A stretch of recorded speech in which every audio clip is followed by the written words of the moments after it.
আমাদের জীবনে পতন তখনই শুরু হয় যখন আমরা ভাবি আমি সব জানি, আমার থেকে বেশি বোধহয় কেউ জানে না। কিন্তু বাস্তবতা হলো জানার আর শেখার কোনো শেষ হয় না। নিজেকে সক্ষম জানা ভালো, কারণ তা আমাদেরকে জীবনের পথে চলতে আত্মবিশ্বাস দেয়। কিন্তু নিজেকে খুব বেশি সক্ষম ভাবাটা ভুল, কারণ তা আমাদেরকে অধঃপতনের পথে এগিয়ে নিয়ে যায়। আর আমার থেকে বেশি অন্য কেউ জানে না, এটা ভাবা সব থেকে বড় ভুল। কারণ হতেই পারে যা তুমি জানো তা অন্য কেউ হয়তো জানে না, কিন্তু অন্য কেউ যেটা জানে সেটা তুমিও না জানতেই পারো।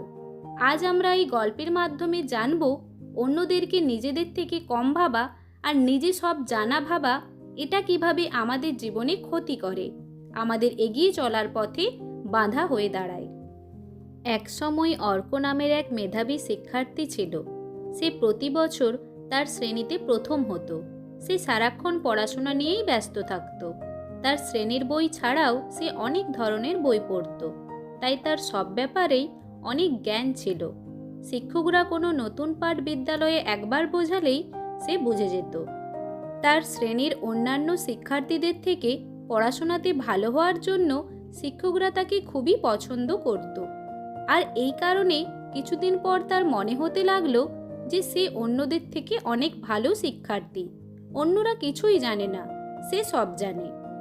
এইভাবে কিছু বছর যাওয়ার পর সে তার অন্য বন্ধুদের সাথে সেইভাবে মিশত না, কারণ সে নিজেকে তাদের থেকে আলাদা ভাবত।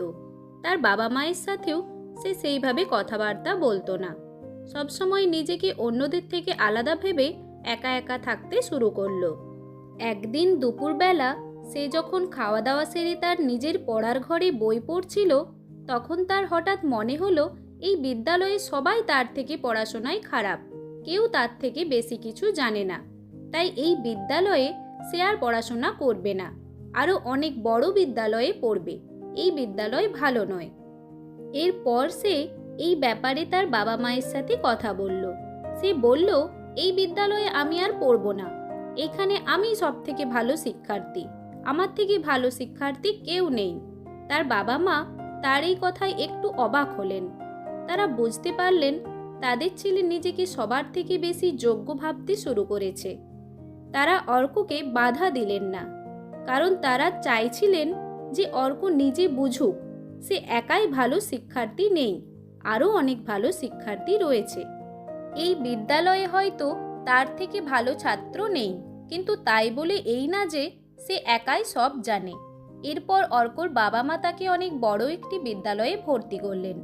নতুন বিদ্যালয়ে কিছুদিন পড়াশোনা করার পর সে কিছু বন্ধুর সাথে মিশতে শুরু করলো, যারা তারই মতো পড়াশোনাতে ভালো।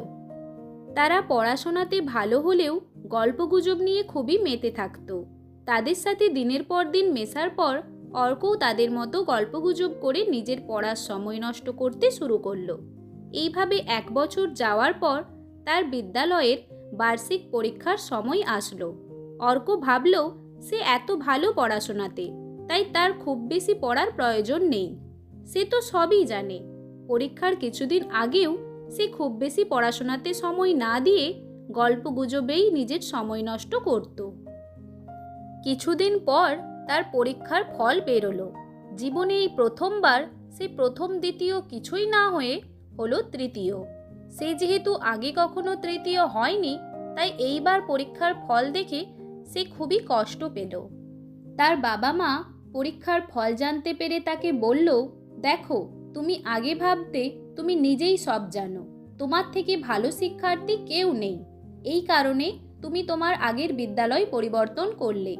কিন্তু এখন বুঝতে পারলে তো যে তোমার বন্ধুরা এত গল্পগুজব নিয়ে মেতে থাকলেও তারা তাদের পড়াশোনাটাও খুব ভালোভাবেই করেছে, তাই আজ তারা তোমার থেকে ভালো ফল করেছে।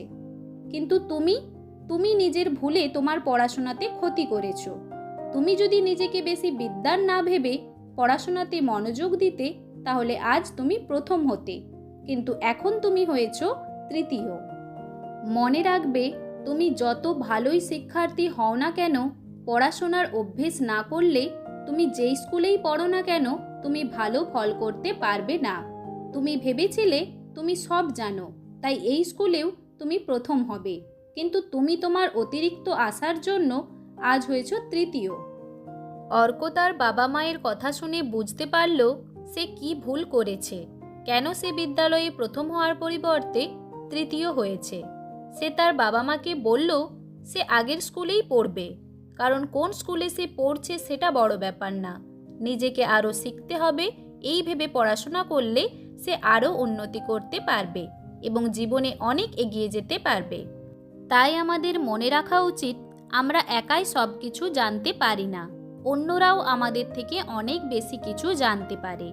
তাতে সে ছোট হোক বা বড়, আমাদের সর্বদা শিখতে থাকতে হবে, যাতে আমরা আমাদের জীবনে আরও উন্নতি করতে পারি। ধন্যবাদ। আমাদের এই গল্পগুলি যদি আপনাদের ভালো লেগে থাকে তাহলে লাইক, কমেন্ট এবং শেয়ার করবেন এবং এই ধরনের আরও গল্প পেতে আমাদের চ্যানেলটিকে সাবস্ক্রাইব করবেন।